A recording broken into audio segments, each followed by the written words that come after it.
Hello everyone, today I'm going to show you how to delete a Revolut transaction. Make sure to watch the video until the end, not to miss any important details. Like and subscribe. If you are new to Revolut, all you have to do is scroll down until you see the first link in the description or the first link in the comment section below. Once you click on it, you'll be invited to create a Revolut account with benefits and extra bonuses from our offer. Now you can delete your transactions from multiple ways, but the easiest method should be when you go scroll down in your main account and make sure this is the account that you use to purchase your purchases.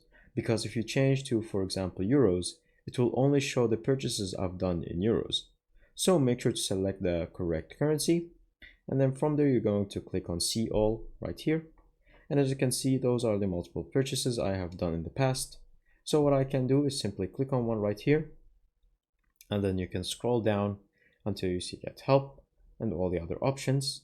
And then once you make sure that everything's all right, go back and then swipe it to the right.